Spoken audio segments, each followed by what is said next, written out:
The Stepbrother by Maitumelo Lepodisi, Luhututu Junior Secondary School, Kgalagadi North District. Narrated by Magdalene Tumira Magonono, Maung Senior Secondary School, Maung. They should have talked to them, but they didn't, until things went bad. Barezi, Melissa's father, had married another woman after the death of his wife. Melissa now had a new mother and a new brother who was 6 years her senior. Melissa was only 5. Anna, the new mother, was beautiful, but Melissa thought her beauty couldn't beat that of her late mother. The stepbrother's name was Danny. He was tall, about 1.70 meters, with pleasant features except for the gloomy eyes that didn't match his otherwise wonderfully square face. When she was 8 years old, Danny started making moves on her.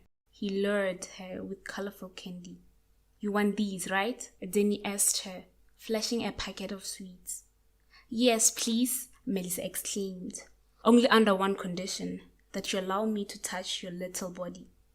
And that was how it began.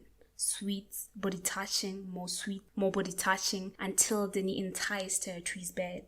At first, Melissa didn't know what coming to the bed meant. The first time she complained that it was hurting, but Danny assured her that the pain was only temporary. One day she asked him, "What are we doing, Danny?" "This is what people who love each other do, like husband and wife, mama and papa," Danny said, grinning widely. "But you are my brother," Melissa argued. "No, Lisa, you come from a different mother and father, and so do I. We are not really siblings. We are justified to do what we do." It went on and on, with Danny constantly reminding her not to say a word to anyone. "If you tell your soul, there'll be no sweets for you anymore, and I'll do something very bad to you. Don't disappoint me, Lisa." One day, Melissa told Danny that she didn't want the sexual activities anymore. "It feels dirty," she complained with teary eyes. "I feel dirty. It's wrong. Please stop it. I don't want your sweets anymore." Melissa's behavioral patterns started changing. More often, she would be reserved, not talking as much as she used to. She acted like someone with a troubled mind. Her father could tell by the look on her face that something was amiss with his daughter. He glanced at her frantic eyes, honey-colored and bright, and yet with a shadow that unsettled Barezi. "Princess Lisa," his voice was gentle, "what is troubling your mind this much?" Melissa, young and vibrant with a glamorous exterior, well known for her openness, sat there quietly. One could tell that her silence spoke words that couldn't be heard. She started trembling. How could she tell him? Where was she going to start? Would they believe her? It was hard to believe that for the first time, the ever-talkative and glamorous Melissa was suddenly an introvert, crippled by her inability to voice out her concerns. This was extremely unusual of her. Her father cuddled her, whispering assurances. "Princess Lisa, please talk to me. You know I'm your father." When she finally spoke, her words were like bricks, hitting her father hard on his chest. Melissa cried. Her father cried with her. Danny was not in the house. Barezi summoned his wife and told her the sad news. "I've seen signs of something fishy in the early days. Remember, I asked if we should talk to them. We should have had an orientation talk with them. We should have shown them what they are to each other. Now look what our lack of communication with our children did."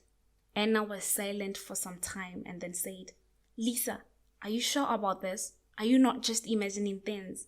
"Danny raped my little girl." Barezi sprang to his feet. "Can't you see that she's tormented? How can you even have a little doubt?" "Calm down, Barezi. I was just asking. We are going to do the test. In the meantime, I'm calling the police." "Please don't. They're both children. We can talk this through in the house. We don't need to take it out. Come on, Barezi." Anna begged, trying to protect her son. "I don't think so, Anna. We weren't able to talk to them earlier. Now the damage is already done. Imagine how this assault will ruin this little girl." "It's not an assault, Barezi. They were in consent." "Consent, my foot! What does an 8-year-old know about such things? Danny abused this child, period.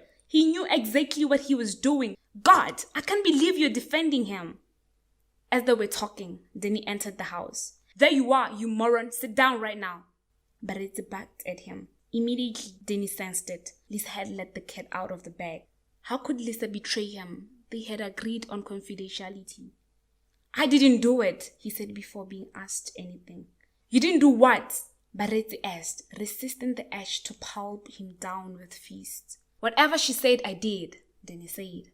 Cut the crap, young man, and tell the truth, or I will break your bones to pieces, Barezi threatened. You don't have to threaten him, Anna interrupted. Maybe he is... Shut up, Anna. Let me handle this, he exploded. Denny started crying. His big sobs shook his body. Anna embraced him, cuddling him like a little baby. I'm sorry, Mom, he said between sobs. I didn't know what I was doing.